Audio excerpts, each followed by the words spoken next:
vi emergir do mar uma besta que tinha 10 chifres e 7 cabeças, sobre os chifres 10 diademas, e sobre as cabeças nomes de blasfêmia. A besta que vi era semelhante a leopardo, com pés como de urso e boca como de leão. E deu-lhe o dragão o seu poder, o seu trono e grande autoridade. Então vi uma de suas cabeças como golpeada de morte, mas essa ferida mortal foi curada, e toda a terra se maravilhou seguindo a besta. E adoraram o dragão, porque deu a sua autoridade à besta. Também adoraram a besta, dizendo: quem é semelhante à besta? Quem pode pelejar contra ela? Foi-lhe dada uma boca que proferia arrogâncias e blasfêmias, e autoridade para agir 42 meses. E abriu a boca em blasfêmias contra Deus, para lhe difamar o nome, e difamar o tabernáculo, a saber, os que habitam no céu. Foi-lhe dado também que pelejasse contra os santos e os vencesse. Deu-se-lhe ainda autoridade sobre cada tribo, povo, língua e nação.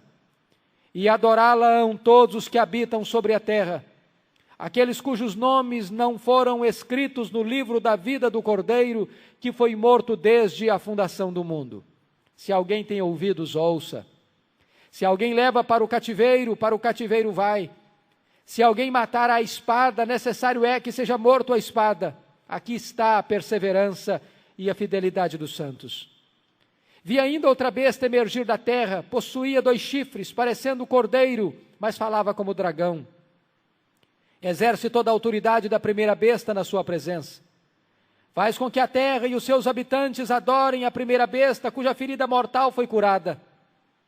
Também opera grandes sinais, de maneira que até fogo do céu faz descer a terra diante dos homens. Seduz os que habitam sobre a terra por causa dos sinais que lhe foi dado executar diante da besta, dizendo aos que habitam sobre a terra que façam imagem à besta, àquela que ferida a espada sobreviveu.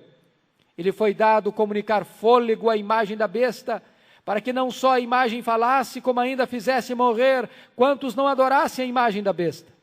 A todos, os pequenos e os grandes, os ricos e os pobres, os livres e os escravos, faz que lhes seja dada certa marca sobre a mão direita ou sobre a fronte, para que ninguém possa comprar ou vender, senão aquele que tem a marca, o nome da besta ou o número do seu nome. Aqui está a sabedoria. Aquele que tem entendimento, calcule o número da besta, pois é número de homem. Ora, esse número é 666. O tema desta noite é o anticristo, o agente de Satanás. O anticristo, o agente de Satanás. Satanás, embora derrotado, conforme lemos no capítulo 12, ele ainda usa o pouco tempo que tem para perseguir a igreja de Cristo de maneira implacável. Ele não apenas é um perseguidor, mas o dragão, Satanás, sempre quis ser o imitador de Deus. E é interessante como o livro de Apocalipse revela esta tentativa do dragão, de Satanás, de imitar a Deus. O dragão tenta substituir a pessoa do Deus Pai, porque ele quer se elevar acima de toda a divindade. Quer ser igual a Deus. Por isso ele foi precipitado do céu para a terra. Ele tenta imitar Jesus Cristo, agora na pessoa do anticristo. Como Deus se fez carne, como Jesus Cristo morreu e ressuscitou, o dragão vai tentar criar um simulacro da pessoa de Jesus Cristo. E o anticristo será uma espécie de encarnação de Satanás.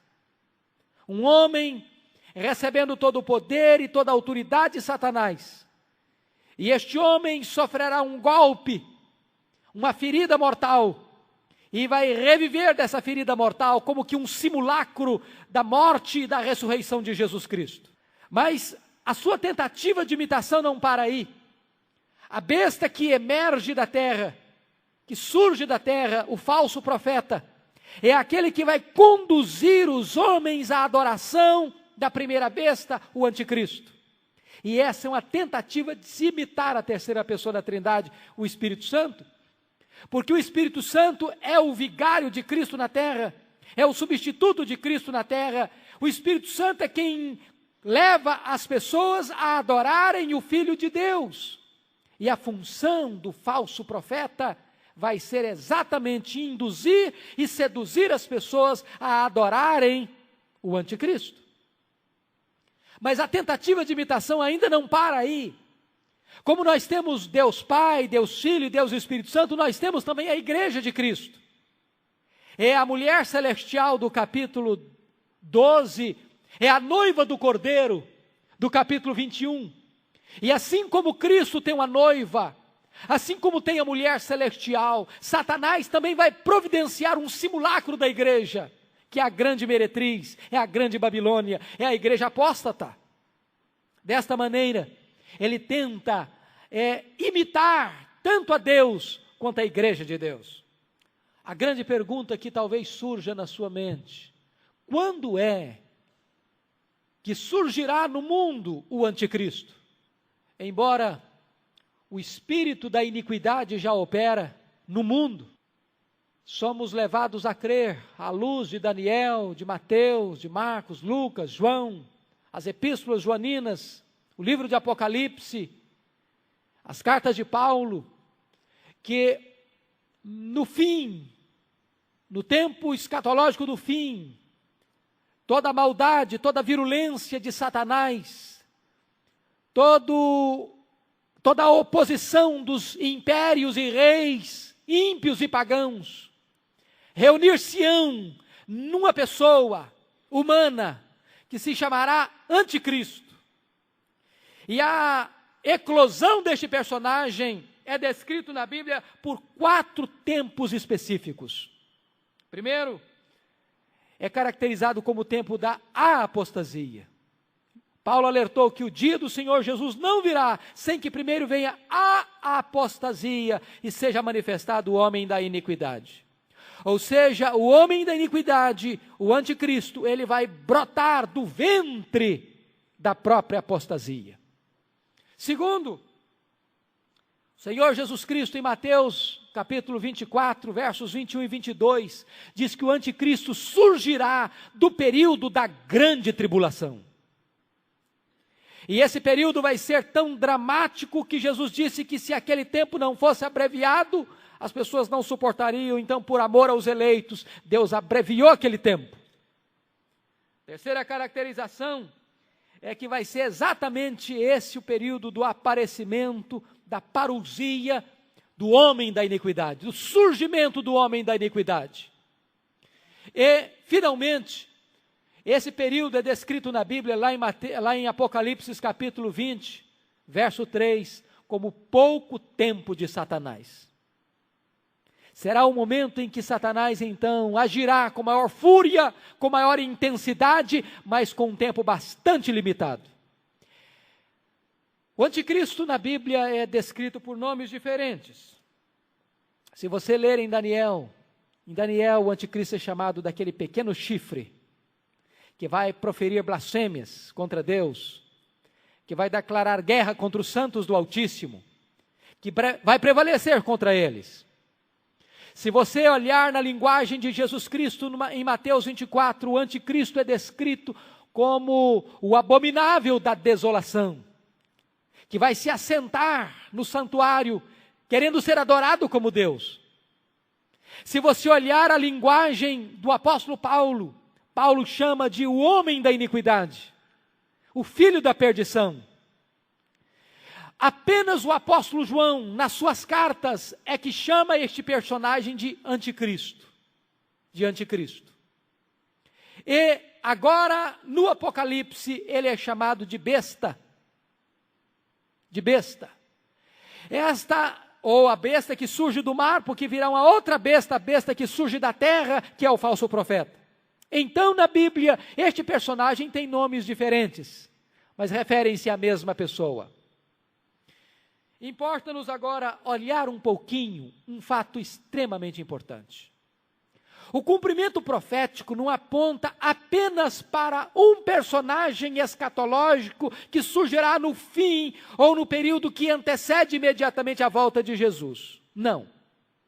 O anticristo é mais do que uma pessoa. Na linguagem bíblica, o anticristo é um sistema de governo. O anticristo são impérios. O anticristo são reis. O anticristo é todo o estado totalitário que se levanta contra Deus, contra a igreja de Deus, se opondo à obra de Deus. Por que podemos fazer esta afirmação? Quando você lê no livro de Daniel, capítulo 7, Daniel, numa visão, vê sair do mar 4 bestas, um leão, um urso, um leopardo. E o quarto animal tinha um aspecto terrível, que ele não pôde descrever que animal era, mas que esmagava tudo que encontrava pela frente. E Daniel interpreta que essas 4 bestas eram 4 reis, eram 4 impérios. A Babilônia, o Império Medo-Persa, o Império Grego, e este animal terrível era o Império Romano.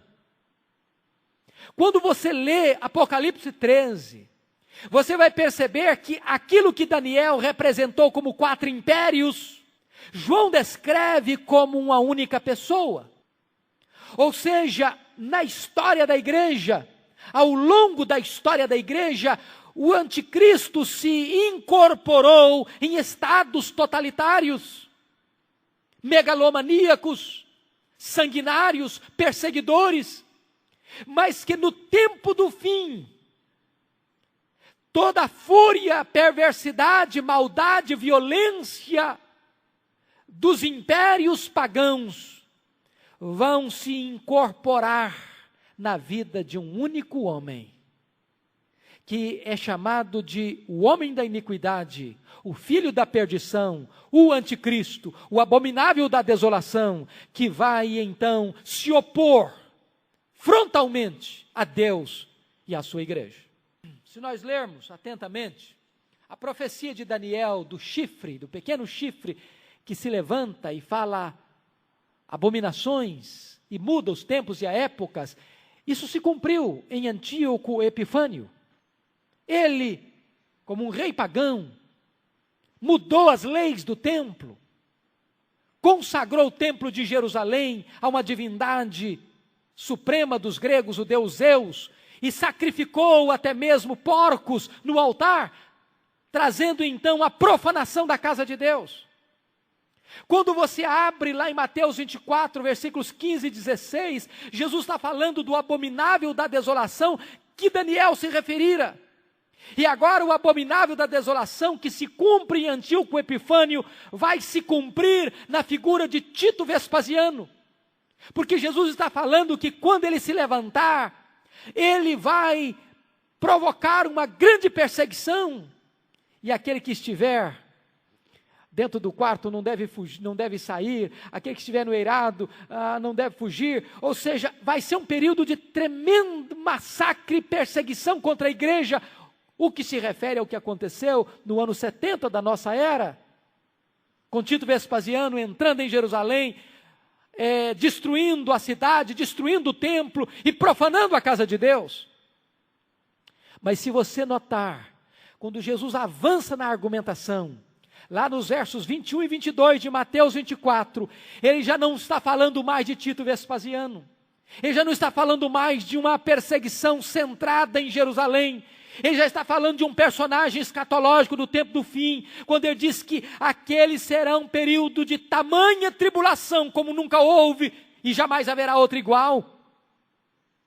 Que se aquele tempo não fosse abreviado, então as pessoas seriam esmagadas e por amor aos eleitos, então esse tempo é abreviado e este é o pouco tempo de Satanás, de Apocalipse capítulo 20, verso 3.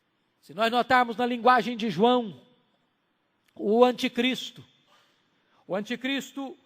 não é apenas uma pessoa. Se você perceber, diz o texto, em 1 de João 4, versículo 3, e todo espírito que não confessa Jesus não procede de Deus, Pelo contrário, este é o espírito do anticristo, a respeito do qual tendes ouvido que vem e presentemente já está no mundo. De acordo com a teologia de João, o anticristo é qualquer espírito não pessoal, em qualquer pessoa, em qualquer sistema, que nega Jesus Cristo. Ele diz que esse espírito já está operando, sempre operou, vai continuar operando no mundo. É por isso que Paulo diz que o espírito da iniquidade já opera, aguardando que se revele o homem da iniquidade. João pergunta: quem é o mentiroso? Este é o anticristo, que nega o Pai e o Filho. Onde houver negação do Deus Pai e do Deus Filho, aí está o anticristo. João prossegue, que muitos enganadores têm saído pelo mundo fora, os quais não confessam Jesus Cristo vindo em carne. Assim é o enganador e o anticristo. E João prossegue e termina: filhinhos, já é a última hora, e como ouvistes que vem o anticristo, também agora muitos anticristos têm surgido, pelo que conhecemos que é a última hora. O que João está querendo dizer? É que existem muitos anticristos. Eles se incorporam no anticristo. Mas os anticristos, muitos que têm se levantado, prefiguram, preanunciam a chegada do anticristo, que é esse personagem do tempo do fim, que vai incorporar toda a oposição e maldade de Satanás contra Deus e a igreja, e vai perseguir a igreja de Deus. Eles serão a pessoa, portanto. Será o homem da iniquidade, o abominável da desolação, a besta, o pequeno chifre de Daniel. E ele será objeto de adoração, ele vai se colocar na própria casa de Deus, querendo ser adorado como Deus. Vai fazer milagres e prodígios da mentira, para enganar as pessoas.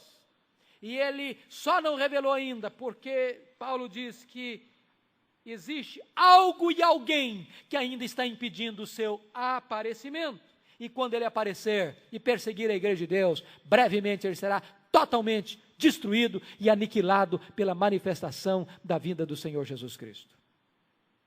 Dito isto, irmãos, vamos entrar em Apocalipse capítulo 13. Primeira coisa que eu chamo a sua atenção, para nós olharmos, é a descrição do anticristo. A descrição do anticristo. Primeiro ponto: sua ascensão se dará num tempo de muita turbulência. Vi emergir do mar uma besta. O que significa emergir do mar? O mar é símbolo do mundo das nações incrédulas, segundo Isaías 57:20. Segundo Apocalipse 17:25, o mar representa as multidões, as nações e os povos na sua turbulência político, social e religiosa. O que está acontecendo então? O anticristo se levantará num tempo de confusão, de perturbação, de aflição profunda, de inquietação econômica, de inquietação social, de inquietação religiosa. Ele emerge desse ambiente. Se você perceber, o contexto é muito claro, que mostra como ele vai surgir. À luz do sermão profético de Jesus, nós podemos deduzir o seguinte: primeiro, ele se levantará num contexto de grandes convulsões naturais, terremotos, epidemias, fomes. Vai ser um momento de intensificação desses fenômenos naturais. Segundo, ele aparecerá num tempo de grande convulsão social, guerras, rumores de guerras. Ele será um articulista bélico incomparável, ao ponto de Apocalipse 13:4 perguntar: quem poderá pelejar contra a besta? Quem é como ela? Será um inimigo irresistível. Terceiro, ele surgirá num tempo de profunda inquietação religiosa, porque ele vai surgir exatamente do bojo da apostasia, num tempo de abandono da fé, num tempo de abjuração da fé, num tempo em que aqueles que apenas professaram uma fé nominal vão adorar a besta, vão se prostrar diante do anticristo. Esse vai ser o tempo em que as pessoas não vão suportar a sã doutrina, vão sentir comichões nos ouvidos e vão adorar doutrinas de demônios. Vai ser um tempo difícil, de terrível apostasia, de eclosão do misticismo, do sincretismo religioso, onde você vai ver despontar duas igrejas, a igreja fiel e a igreja apóstata. Mas finalmente, irmãos, ele surgirá prometendo solução para os problemas do mundo. Ele é um líder, será um líder forte, que aglutinará em torno de si nações, reinos, povos. Ele será visto como a solução para os problemas mundiais. E a Bíblia diz que vai ser exatamente nesse período, quando o mundo inteiro vai estar dizendo paz, paz, é que virá sobre ele repentina destruição e sobre tantos quantos o seguirem. Arnold Toynbee, um grande historiador, disse que o mundo está pronto para endeusar qualquer novo César que se levantar hoje para oferecer para o mundo paz e unidade. E o terreno se prepara para isso.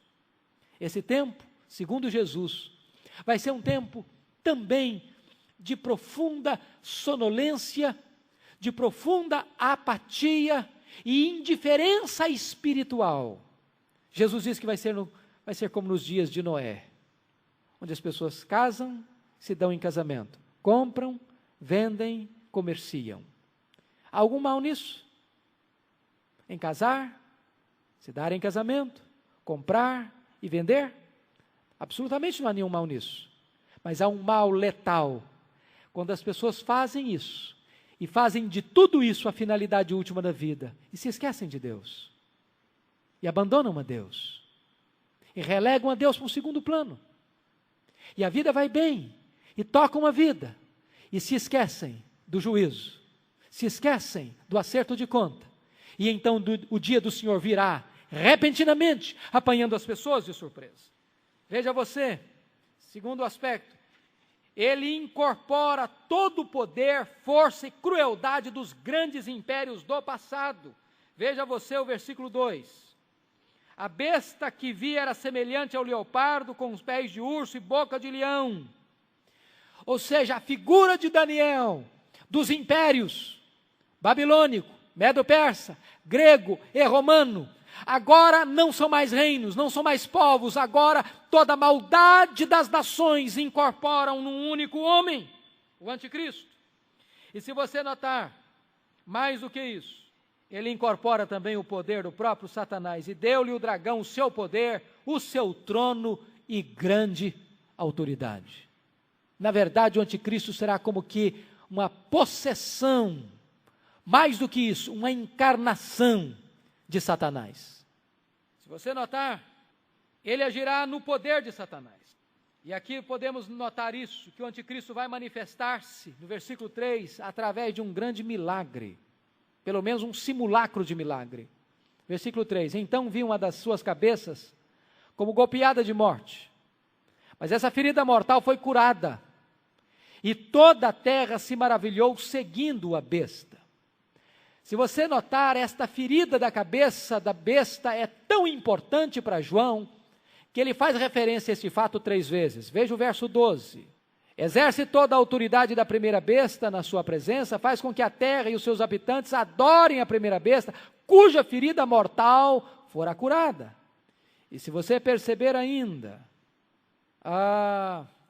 nos versículos, um outro versículo, versículo 14, faz referência ainda, seduz os que habitam sobre a terra por causa dos sinais que lhe foi dado executar diante da besta, dizendo aos que habitam sobre a terra que façam imagem à besta, àquela que ferida a espada sobreviveu. Qual é o contexto histórico para entendermos que esta besta teve a sua cabeça ferida e ela reviveu? A igreja primitiva não podia entender de outra maneira senão olhar para a besta como a figura do imperador romano.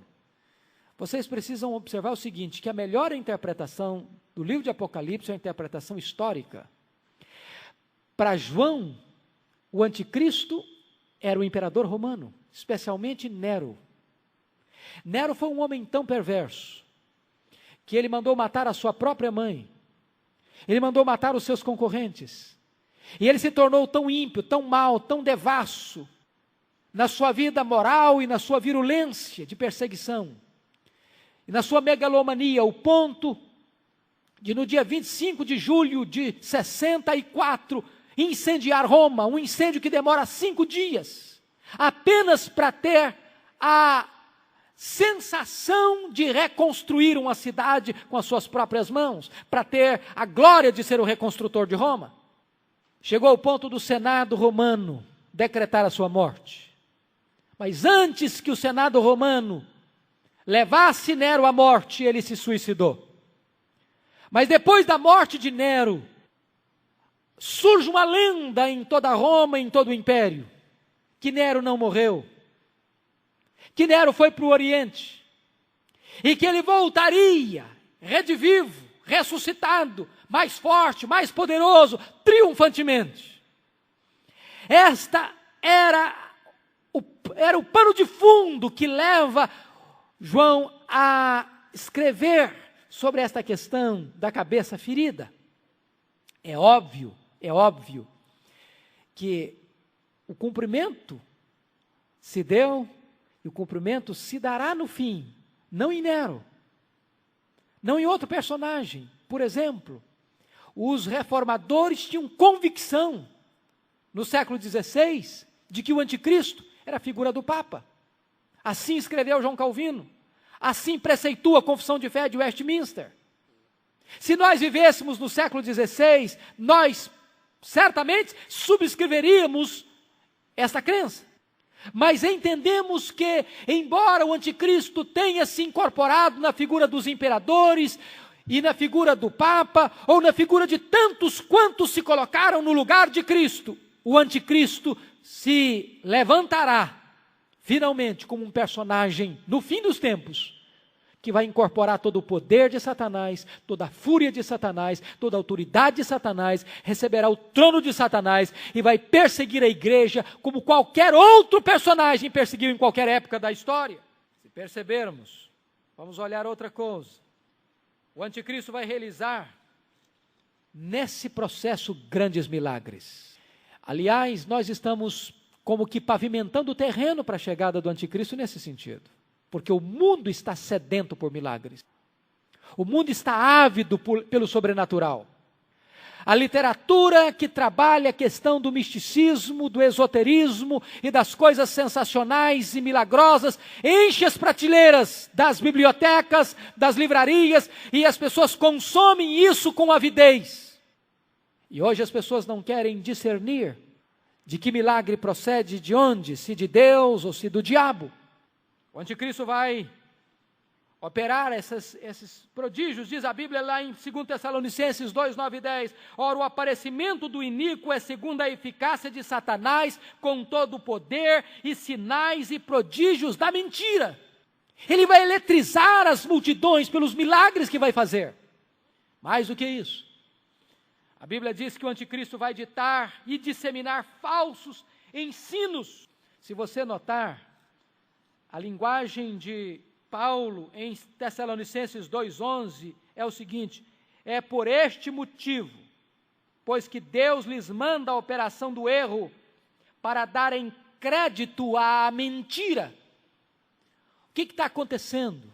No tempo do fim, porque os homens desprezaram a Deus, porque os homens não deram crédito à verdade de Deus, porque os homens não deram glória a Deus, Deus vai entregar estes homens aos seus próprios desejos, às suas mentes corrompidas, e os homens então se entregarão avidamente a todo tipo de heresia, a todo tipo de erro doutrinário e religioso. Vão seguir isto. Na linguagem de João, as pessoas vão adorar, ou vão abraçar doutrinas de demônios. E este é o cenário bem oportuno e próprio, então, para o levantamento do anticristo. Veja ainda que o anticristo vai governar na força de Satanás, no poder de Satanás. Na verdade, quem vai estar governando é o próprio Satanás, através do anticristo. O anticristo vai ser como que um fantoche de Satanás, um títere nas mãos de Satanás, um instrumento nas mãos de Satanás. E se vocês perceberem, queridos, todos os impérios, todas as nações, todos os regimes totalitários, todos os déspotas que já reinaram no passado, foram e ainda são instrumentos deste supremo opositor de Deus e da igreja, que é Satanás. Agem em nome dele, agem com o poder dele. Deu-se-lhe ainda autoridade sobre cada tribo, povo, língua e nação. 13:7. Ou seja, o reinado, o governo do anticristo será um reinado universal. Não vai ser localizado, não vai ser apenas geográfico neste ou naquele ponto, mas vai ter uma abrangência universal. Mais ainda, seu poder vai ser irresistível. Quem poderá pelejar contra a besta? Quem é como ela? Se você notar aí nos versículos 10 e 11, há uma expressão aí, talvez complicada de se interpretar, mas o que significa exatamente isso? Olha aí, se alguém tem ouvidos, ouça. Se alguém leva para cativeiro vai. Se alguém matar a espada, necessário é que seja morto a espada. Aqui está a perseverança e a fidelidade dos santos, ou seja, não vai se poder escapar da perseguição implacável do anticristo, da sua espada, da sua prisão, da morte que ele vai espalhar. Se você notar o verso 7 diz, foi-lhe dado também que pelejasse contra os santos e os vencesse. Deu-se-lhe ainda autoridade sobre cada tribo, povo, língua e nação. Mais ainda, quem é o anticristo? Ele será objeto de adoração em toda a terra. Veja você, versículo 3, toda a terra se maravilhou seguindo a besta. Versículo 3, parte B. Versículo 4, e adoraram o dragão, porque deu a sua autoridade à besta. Também adoraram a besta, dizendo, quem é semelhante à besta? Quem pode pelejar contra ela? Veja o verso 8, e adorá-lo-ão todos os que habitam sobre a terra, aqueles cujos nomes não foram escritos no livro da vida do Cordeiro. Se você perceber, versículo 12 ainda nos informa, exerce toda a autoridade da primeira besta na sua presença, faz com que a terra e seus habitantes, normalmente os habitantes aqui são homens ímpios, adorem a primeira besta, cuja ferida mortal fora curada. Veja você que o anticristo será alvo de adoração em toda a terra, em todas as nações, em todos os povos, em todas as tribos. E ele vai se colocar no próprio santuário de Deus, querendo adoração como se fosse o próprio Deus. Meus irmãos, nós nunca vimos esta profecia tão próxima de se cumprir. O mundo hoje está correndo atrás do satanismo. Talvez o segmento religioso que mais cresce no mundo inteiro hoje é o satanismo. Porque o satanismo tem nuances diferentes, tem fachadas diferentes. Se você perceber a grande tensão do livro de Apocalipse, é a questão de adoração, é a noiva adorando o Cordeiro e a igreja apóstata adorando o anticristo. Se você notar, o ocultismo está em alta hoje. É impressionante isso. Mas as seitas esotéricas, ocultistas estão explodindo no mundo inteiro. Nós estamos assistindo à orientalização do Ocidente. As seitas orientais estão invadindo o Ocidente. É muito comum você assistir, mesmo num país como o nosso, chamado de país cristão, as tendas esotéricas nas praças, nos shoppings, nos aeroportos. As pessoas hoje creem em cristais, em gnomos, em duendes. A televisão espalha o ocultismo. Isso está no imaginário da crença popular. Mas se olharmos ainda, qualquer veneração a ídolos, não importa que característica tem esse ídolo, a Bíblia diz que isso é adoração a demônios.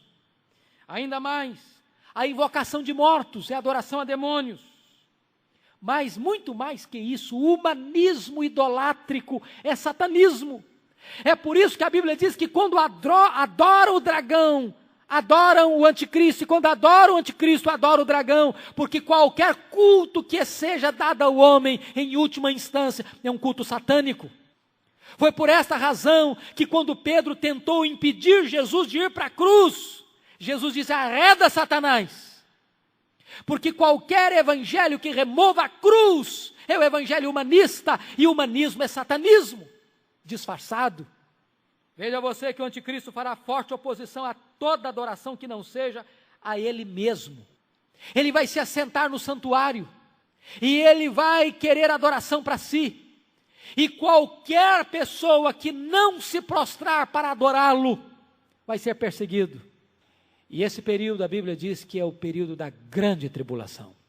A adoração do anticristo, conforme já lemos, será uma adoração universal. Universal. Diz o texto que os únicos que não vão se prostrar diante dele, louvado seja Deus, são aqueles cujos nomes estão escritos no livro da vida do Cordeiro. O anticristo perseguirá de forma cruel aqueles que se recusarem a adorá-lo. Se você notar, a Bíblia chama esse período do período da angústia de Jacó, lá em Jeremias 30, versículo 7. Daniel diz que é o período da grande tribulação, lá no capítulo 12, verso 1. E Jesus diz que será a grande tribulação como nunca houve, jamais haverá outra igual.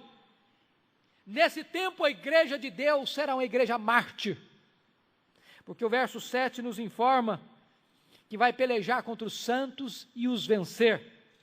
E se você notar, o versículo 15 nos informa que e foi dado comunicar fôlego à imagem da besta, para que não só a imagem falasse, como ainda fizesse morrer quantos não adorassem a imagem da besta.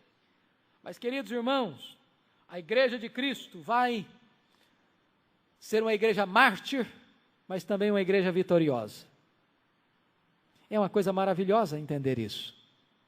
Porque ao mesmo tempo que o anticristo vai perseguir os cristãos para matá-los, os cristãos, ao morrerem, vencem o anticristo, vencem o dragão. De que maneira? Quando o crente preferir a morte à apostasia, esta é a vitória do crente sobre o anticristo. Quando ele vence o anticristo pela palavra do testemunho e pelo sangue do Cordeiro, esta é a vitória do crente. Em Apocalipse 15, verso 2, nós somos informados de que os crentes, os fiéis, são os vencedores da besta. Nós, se lá estivermos quando ele aparecer, nós o enfrentaremos e nós o venceremos, ainda que com o preço do nosso próprio sangue e por causa do sangue do Cordeiro. Mas veja você ainda que ele fará oposição aberta a Deus e à igreja de Cristo. Precisamos entender isso porque há uma corrente escatológica muito forte no mundo do século XIX para cá, de John Nelson Darby para cá, que ensina que a igreja não enfrentará o anticristo, que a igreja será arrebatada antes do aparecimento do anticristo. E que o que se viu no Apocalipse 12 foi o arrebatamento da igreja, ficando aqueles crentes que não estavam preparados para o surgimento do anticristo e a grande tribulação. Mas nós não encontramos base sólida na Bíblia para esse tipo de afirmação. A vinda de Cristo não será em 2 turnos. Não há um arrebatamento secreto, inaudível, para a igreja. E depois, então, o restante fica aqui para enfrentar a grande tribulação e o aparecimento do anticristo. A Bíblia não nos informa sobre isso. O que a Bíblia nos diz é que a igreja enfrentará a grande tribulação, é que a igreja enfrentará toda a oposição, é que a igreja, ela é uma igreja mártir, mas é uma igreja vitoriosa e vencedora. Isto é o que a Bíblia nos ensina. Se você perceber, quando o anticristo se levantar, ele vai opor-se a Deus da seguinte maneira, diz Apocalipse 13, versículo 6, proferirá palavras contra o Altíssimo, vai abrir a sua boca em blasfêmias contra Deus, para lhe difamar o nome e difamar o tabernáculo, saber os que habitam no céu. Veja você que ele não pode atentar contra Deus, já foi expulso de lá. Ele não pode mais atentar contra os que estão no céu. A única coisa que ele pode fazer é difamar, é blasfemar. Mas a igreja que vai estar aqui, contra essa ele vai lutar, vai guerrear, vai perseguir. Se você ler Daniel 7,25, diz que proferirá palavras contra o Altíssimo. Daniel 11,36 diz que contra o Deus dos deuses falará coisas incríveis. Paulo diz que ele se opõe e se levanta contra tudo que se chama Deus, ostentando-se como se fosse o próprio Deus. Este é o anticristo que nega o Pai e o Filho. Então ele vai se opor a Deus. Mas ele não vai apenas se opor a Deus, ele vai se opor à igreja. Vai perseguir, vai magoar os santos, vai falar contra eles, vai declarar guerra contra eles, vai prevalecer sobre eles, no sentido de que vai levá-los à morte, mas não no sentido de que vai levá-los à apostasia. Preste atenção nisso. Vamos entender o que é apostasia. Jamais um crente fiel, novo, convertido, nascido de novo, selado pelo Espírito Santo, que tem o selo de Deus, se apostatará. Não há possibilidade de uma pessoa salva cair da graça. Não há possibilidade de uma pessoa que foi remida pelo sangue do Cordeiro, cujo nome está escrito no livro da vida, que foi selada por Deus, que foi guardada por Deus, vir a perecer, vir a se prostrar diante do anticristo. Algumas pessoas, de quando em vez, me perguntam: pastor, será que se o anticristo surgir e nós enfrentarmos esse tempo, eu vou ter condições de resistir sua perseguição, de não aceitar a sua marca, de manter-me fiel a Deus, de enfrentar o martírio? E a resposta clara que nós podemos afirmar é o seguinte: se nós nascemos de novo, necessariamente nós vamos resistir ao anticristo e vencê-lo. Mas toda pessoa que tem uma fé apenas nominal, que apenas é cristão de aparência, de nome, de rótulo, nesse período não resistirá e se prostrará diante do anticristo. Nesse período ficará claro duas igrejas, uma apóstata, outra fiel.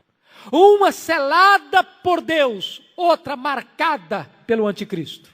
Porque o anticristo ou Satanás vai tentar imitar Deus até nisso. Como Deus tem um povo selado, então ele também vai querer ter um povo selado. Por isso ele vai marcar os seus súditos com a marca da besta. 666. Se você notar, o anticristo vai ser apoiado pela segunda besta, a besta que surge da terra. Diz a Bíblia que essa segunda besta seduzirá o mundo inteiro a adorar a primeira besta. Se a primeira besta, o anticristo, é o braço de Satanás, a segunda besta que surge da terra é a mente de Satanás. Se a primeira besta é o poder civil, poder político que se opõe a Deus, a segunda besta é o poder religioso corrompido, apóstata, que se opõe a Deus. O braço político e o braço religioso se unirão nas duas bestas. E não tem nada mais perigoso e letal do que quando o governo civil se une com a religião apóstata para se opor a Deus e à igreja de Deus. E é isso que vai acontecer no tempo do fim. Se você perceber nos versos 16 e 18, vai se usar um sistema de controle, de manipulação, de vigilância, de cerco, de monitoramento das pessoas no aspecto político, religioso e econômico, trazendo embargos às pessoas de comprar ou vender, caso não tenham a marca da besta. E ainda, diz a Bíblia, que vai usar-se um distintivo, a marca da besta, na mão ou na fronte, com o número 666. É uma tentativa de se imitar o povo de Deus, que foi selado, que foi marcado. E o anticristo vai querer também ter um povo marcado e selado para ele. E eu queria olhar o último ponto desta meditação, olhando agora sobre a manifestação do anticristo, a sua presente dissimulação e futura revelação. Se você ler em 2 Tessalonicenses capítulo 2, você vai notar nos versos 6 e 7, que o apóstolo Paulo vai falar de que algo e alguém estão detendo o aparecimento do homem da iniquidade. Veja você, por favor, isto. Olha o que Paulo diz. E agora sabeis o que o detém, para que ele seja revelado somente em ocasião própria. Com efeito, o mistério da iniquidade já opera e aguarda somente que seja afastado aquele que agora o detém. Se você gosta de anotar na sua Bíblia, anote uma coisa. No versículo 6 diz, o que o detém, é algo o detém.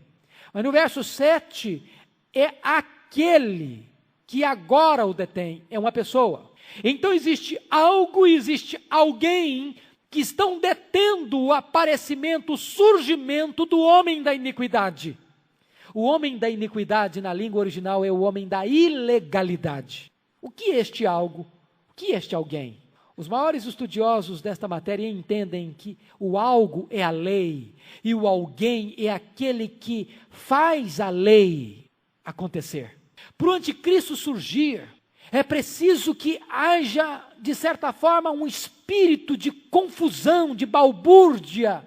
É por isso que ele vai surgir no bojo da apostasia, quando os homens não vão tolerar princípios, valores sobre eles.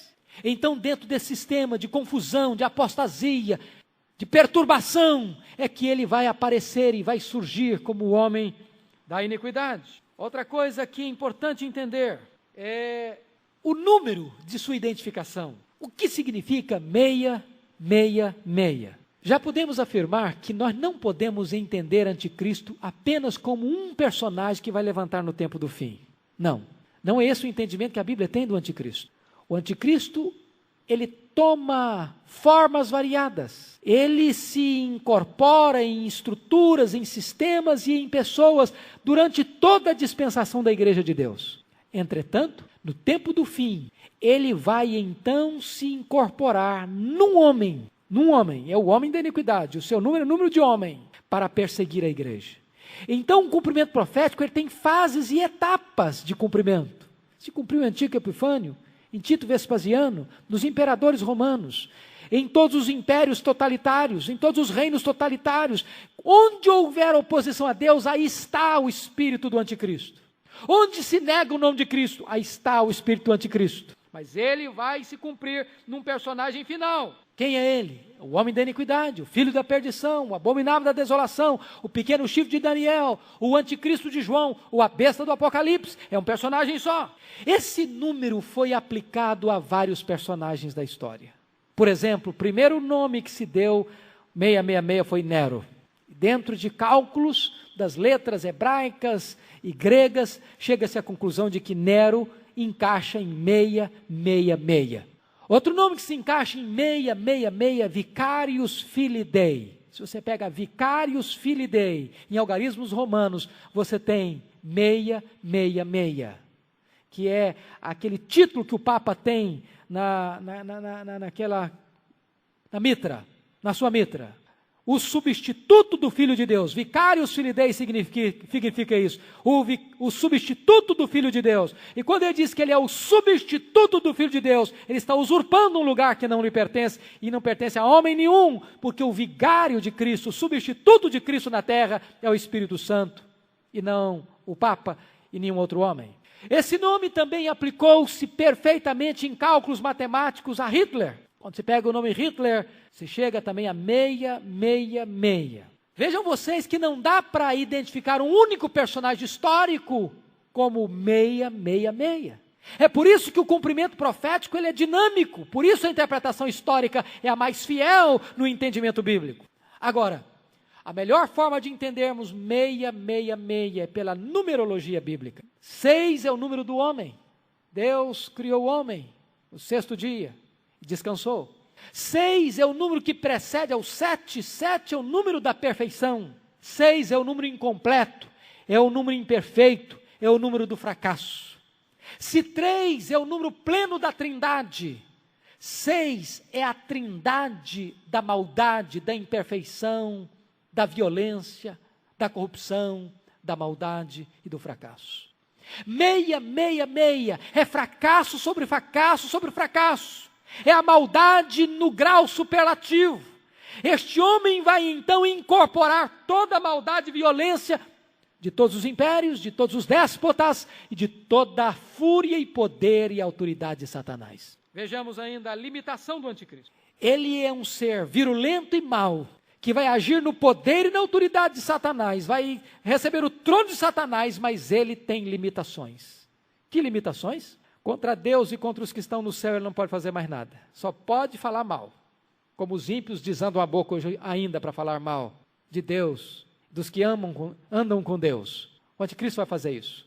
O anticristo tem limitação no seu poder quando vai lutar contra a igreja. Ele só pode matar os crentes, mas não pode fazer deles apóstatas. Ele pode matar o corpo, mas não pode destruir a alma. Então ele tem um poder limitado. Mas ainda, a Bíblia diz que os santos vão vencer a besta, vão vencer o dragão, e por isso A igreja é mais forte do que o anticristo, porque vai vencê-la. Mas o anticristo é limitado também quanto ao tempo. Veja 13:5, que foi dado a ele um tempo limitado para agir. Que tempo é esse? Veja aí na Bíblia, versículo 5. Foi-lhe dado uma boca que proferia arrogâncias e blasfêmias e autoridade para agir 42 meses. Nós já estudamos que 42 meses também é um número simbólico, porque o anticristo não apenas agiu, ou vai agir no tempo do fim, sempre agiu. Então 42 meses, 3 anos e meio, um tempo, 2 tempos, metade de um tempo, representa toda a dispensação da igreja. Mas também esse tempo, por ser simbólico, vai representar aquele período chamado de a grande apostasia, a grande tribulação, o aparecimento do homem da iniquidade e o pouco tempo de Satanás. E finalmente, irmãos, ele será lançado no lago do fogo. Você pode perceber que em Tessalonicenses 2:8 diz que Jesus matará o anticristo, o homem da iniquidade, com o sopro da sua boca e o aniquilará com a manifestação da sua vinda. Ele será derrotado. Diz a Bíblia em Daniel 8:25 que ele será quebrado sem esforço de mãos humanas. Não é a igreja que vai destruí-lo, é o Senhor da igreja que vai fazê-lo. Daniel 7:26 diz que Jesus, o ancião de dias, vai tirar o domínio do anticristo para o destruir e o consumir até o fim. E Apocalipse 19:20 diz que ele vai ser lançado no lago do fogo. Que coisa maravilhosa! Enquanto o anticristo vai ser lançado no lago do fogo, aqueles cujos nomes estão escritos no livro da vida, os selados de Deus, a esses o anticristo não vai poder vencer. Poderá matá-los, mas não vencê-los. E enquanto o anticristo vai estar no lago do fogo, os selados de Deus, os filhos de Deus, os lavados no sangue do Cordeiro, entrarão na bem-aventurança eterna e reinarão com Cristo para sempre. Que coisa fenomenal é pertencer à igreja de Cristo, é pertencer ao povo de Deus, é pertencer àquele que está vencendo e saiu para vencer e vencerá. Que Deus nos ajude a entender, queridos, a tensão que o mundo vive entre duas pessoas, o Senhor Jesus Cristo, o Rei da Glória, e o dragão e os seus agentes que querem também governar o mundo e receber adoração. A tensão entre a igreja fiel e a igreja apóstata, entre aqueles que seguirão o Cordeiro e aqueles que seguirão o dragão.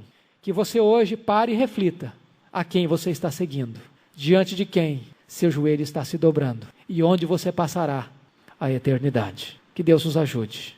Amém.